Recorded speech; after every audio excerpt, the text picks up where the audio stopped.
Hello మిత్రులారా, thank you. Thank you so much for your response on our previous videos. అసలు ఏదో content చేద్దాం అనుకున్నాం కానీ మీ సైడ్ నుంచి ఇంత సపోర్ట్ వస్తుందనైతే అస్సలు ఎక్స్పెక్ట్ చేయలేదు.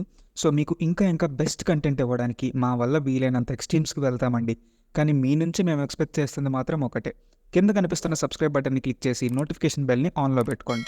ఇకపోతే ఈ వీడియోలో మనం విశాఖపట్నంలోనే one of the most beautiful ప్లేసెస్కి వెళ్తున్నామండి. అదే ఇందిరాగాంధీ జియోలాజికల్ పార్క్. ఈ జూకి 2 ఎంట్రీస్ ఉంటాయి, main entry and Sagar entry. మీరు వైజాగ్లో బీచ్ రోడ్ సైడ్ స్టే చేస్తున్నట్టయితే pick cab or auto and book for Sagar entry. మేం బీచ్ రోడ్లో లేము, సో మధురవాడ హైవేకి మెయిన్ ఎంట్రీకి రీచ్ అయ్యాము. ఇక్కడ పార్కింగ్ కాస్ట్ కార్కి 20 రూపీస్ ఉంటుంది అండ్ బైక్ అయితే 10 rupees. And entry tickets prices వచ్చేస్తే పర్ అడల్ట్ 70 రూపీస్ ఉంటుంది అండ్ పర్ చైల్డ్ 30 రూపీస్. కానీ అన్నిటికంటే పెద్ద స్కామ్ ఒకటి ఉందండి, అదేంటంటే పర్ ఫోన్ 50 రూపీస్. ఎడ్యుల్ట్ అన్నాక ఫోన్ లేకుండా ఎవడుంటాడండి? కెమెరాకి ఎక్స్ట్రా కాస్ట్ పెట్టినా ఒక అర్థం ఉండేది. సరే, అండ్ ఇంకో విషయం చెప్పడం మర్చిపోయాను, టికెట్స్ దగ్గర యూపీఐ అస్సలు ఉండదు, ఓన్లీ క్యాషే యాక్సెప్ట్ చేస్తారు. So please keep this in mind.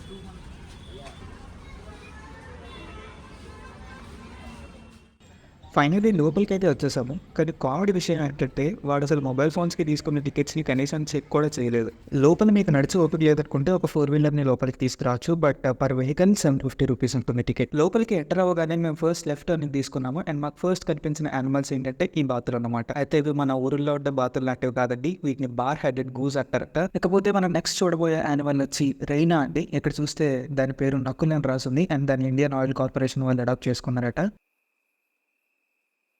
Wow, beautiful. And దీని ఫిజికల్ స్ట్రక్చర్ కూడా చాలా డిఫరెంట్గా ఉంది. ఆ ముక్కు పైన ఒక కొమ్ములా వచ్చింది అండ్ చాలా చిన్న తోక. బాడీకి కూడా ఏదో మెటాలిక్ ఆర్మర్ సూట్ డిజైన్ వేయించినట్టుంది. ఆ రైనాన్ దాటంగానే ఎలిఫెంట్స్ వచ్చాయి. మన తిరుపతి శ్రీకాళహస్తిలో చూసేంత పుష్టిగా అయితే లేవు, బట్ ఈ హ్యాబిటేట్లో అయితే వీటిని బాగానే చూసుకుంటున్నారు. యాక్చువల్లీ ఈ జూలో 3 పెద్ద ఎలిఫెంట్స్ అండ్ 2 చిన్న ఎలిఫెంట్స్ ఉన్నాయట, బట్ మేము వచ్చే టైంకి ఆ పెద్ద ఎలిఫెంట్స్ని ఎటో డైవర్ట్ చేశారని చెప్పారు. అలా నడుచుకుంటూ ముందుకెళ్తుంటే ఇదేదో కొంచెం విచిత్రంగా ఫీట్లు చేస్తూ కనిపించింది. దీని పేరైతే ఏంటో నాకు మాత్రం తెలియదు, అక్కడ కూడా ఏం బోర్డు పెట్టలేదు. మీకేమైనా తెలిస్తే కమెంట్ చేయండి. కానీ నాకు మాత్రం ఇలా జూలో నడుస్తున్నంతసేపు వీళ్ళ మెయింటెనెన్స్ అండ్ అంబియన్స్ చాలా బాగా నచ్చింది అబ్బా. ఈ మేనేజ్మెంట్ అథారిటీస్ ఖచ్చితంగా క్రెడిట్ ఇవ్వాలి. అలా కాస్త ముందుకు నడుచుకుంటూ వచ్చేస్తే మనందరి ఫ్రెండ్ అయిన కూతురు వచ్చేసాయి. ఈ వీడియోలో ఈ టైం స్టాంప్ని నోట్ చేసుకుని ఎవరికి షేర్ చేయాలని మీ అందరికీ బాగా తెలుసు అనుకుంటా. అండ్ ఆల్సో ఇంకో చిన్న పాయింట్ ఇక్కడ అడ్రస్ చేయాలండి. కొంతమంది యానిమల్స్ వాళ్ళ వైపు చూసేలా తిప్పుకోవాలని చెప్పి గట్టిగా అరుస్తున్నారు. పిల్లలు అరిస్తే ఓకే, బట్ పిల్లలతో పాటు పెద్దవాళ్ళు కూడా అరవడం అంత కరెక్ట్ కాదు. వాటి మనశ్శాంతిని డిస్టర్బ్ చేయకండి. కుదిరితే పిల్లలకు కూడా చెప్పండి అలా అరవకూడదని. లేదు మీరు అలాగే బిహేవ్ చేస్తాను అంటే ఇప్పటికైతే ఎన్డేంజర్లో ఉన్న స్పీసీస్ని మనం జూలో అయినా చూస్తున్నాము, ఇంకొన్ని రోజులు అయితే అక్కడ కూడా మనకు కనిపించవు. కోతుల సెక్షన్ అయిపోయిన తర్వాత ఇండియన్ వైల్డ్ డాగ్ వచ్చింది. దీని లైఫ్ స్పాన్ 12 to 15 years అట. ఇంకా చాలా ఇన్ఫర్మేషన్ ఈ బోర్డు మీద నోట్ చేసి పెట్టారు, కావాలంటే ఒకసారి పాజ్ చేసి చెక్ చేయండి.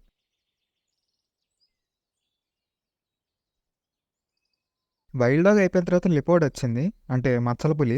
కానీ దీనికి చీతాకి తేడా ఏంటో నాకు ఇప్పటికి తెలియదు మా. మీకు ఎవరికైనా తెలిస్తే కామెంట్ చేయండి.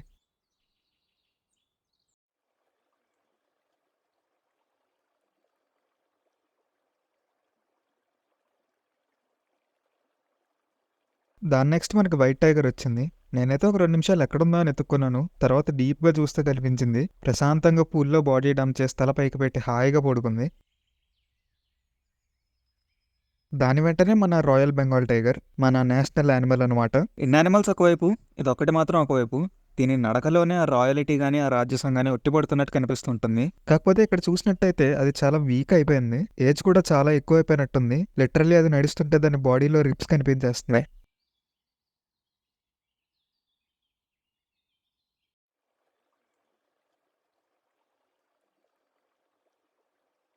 అలా కాస్త ముందుకు రాగానే ఇక్కడ ఒక బోర్డింగ్ కనిపించిందండి, అడాప్ట్ యువర్ ఫేవరెట్ యానిమల్ అని. ఎవరికైనా ఇంట్రెస్ట్ ఉంటే ఇక్కడ అకౌంట్ నెంబర్, ఐఎఫ్ఎస్సి కోడ్ అన్నీ ఉన్నాయి.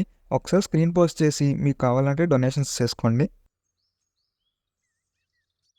పులి తర్వాత సింహం ఉండే ప్లేస్ వచ్చేసింది. ఒకటి మాత్రం ఖచ్చితంగా చెప్పగలనండి, పిల్లలు అయితే ఈ జూ పార్క్ని పిచ్చిగా ఎంజాయ్ చేస్తారు.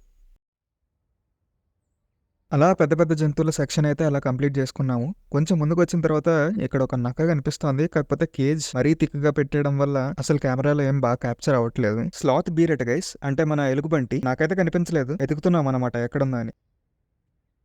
దొరికేసింది గైస్ ఫైనల్లీ. దానికి ఫుడ్ పెట్టే టైం అయింది. సో బేసికల్లీ ఇది ఎలా వర్క్ అవుతుందంటే డైలీ ఈవినింగ్ 5 o'clock వాళ్ళకి సైరన్ మోగిస్తారనమాట. ఆ సైరన్ మోగిన వెంటనే అక్కడ గేట్ ఉంటుంది. ఈ యానిమల్స్ అన్ని ఆ గేట్ దగ్గరికి వెళ్ళిపోతాయి. ఆ గేట్ ఓపెన్ చేస్తారు. సో దాని లోపల ఇంకో గేట్ ఉంటుంది. ఫస్ట్ ఆ లోపల గేట్ ఓపెన్ చేసుకుని వాళ్ళ లోపల ఫుడ్ పెట్టేసి బయటికి వెళ్ళిపోయి ఆ గేట్ క్లోజ్ చేస్తారు. తర్వాత ఈ యానిమల్స్ కి గేట్ ఓపెన్ చేస్తారు. ఫైనల్లీ ఈ జూ పార్క్ మొత్తం మీద నాకు చాలా ఇష్టమైన క్రీచర్స్ దగ్గరికి వచ్చేసాం.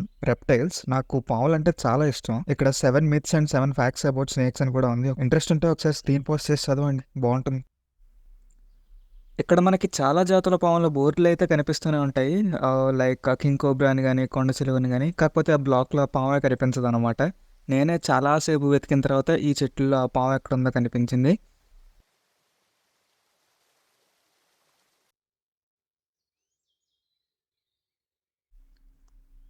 ఈ పొదల్లో అయితే ఎంత ఎతికినా అసలు పామే కనిపించలేదు.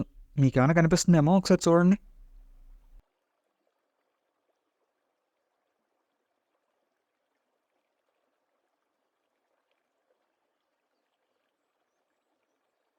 అలా కాస్త ముందుకొస్తే ఇక్కడ మనకి ఉడుము ఊసరవెల్లి సెక్షన్ కనిపించింది.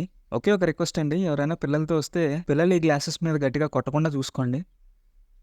వాటిని కూడా క్రాస్ చేసుకుని ముందుకు వచ్చిన తర్వాత ఇక్కడ మనకి ఇంకొక పాముకి సంబంధించిన బ్లాక్ ఉంది, కొండ చిలువది. ఇక్కడైతే నాకు బాగానే కనిపించింది పాము. చూడండి, ఆ కొమ్మ మీద కనిపిస్తుంది చూడండి.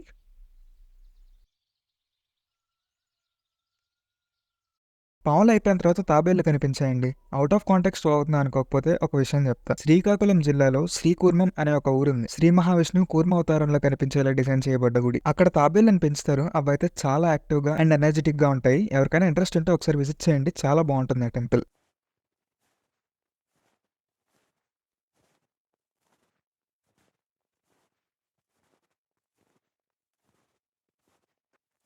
అలా ముందుకు నడుచుకుంటూ వచ్చేస్తే క్రోకోడైల్ సెక్షన్కి వస్తామన్నమాట. క్రోకోడైల్లో కూడా ఎన్ని వెరైటీస్ ఉంటాయి నువ్వు చూసిన తర్వాత మనకు తెలుస్తుంది.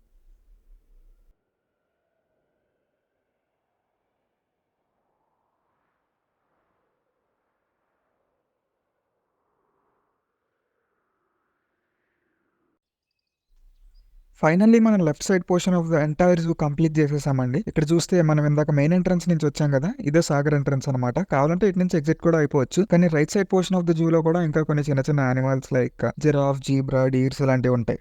బట్ చూస్తూ చూస్తూనే టైం అరౌండ్ 5:45, 6 అయిపోయింది. సో యానిమల్స్ అన్నిటిని గేట్ లోపలికి తీసుకెళ్లి లాక్ చేసేస్తున్నారు అనమాట. కాబట్టి మీరు పిల్లలతో ప్లాన్ చేసుకోవాలనుకుంటే వీలైనంత వరకు మార్నింగ్ వచ్చేసేయడానికి ట్రై చేయండి. అప్పుడే మీరు మొత్తం జూని పీస్ఫుల్గా కంప్లీట్ చేసుకోగలరు. మీరు రావడమే ఆఫ్టర్నూన్ వచ్చారంటే కంగారుగా ఫాస్ట్గా చూడాల్సి వస్తుంది. So please keep this in mind. And మనకు ఫైనల్గా ఫ్రీగా కనిపించిన యానిమల్స్ ఈ కృష్ణ జింకలు అనమాట. సల్మాన్ ఖాన్.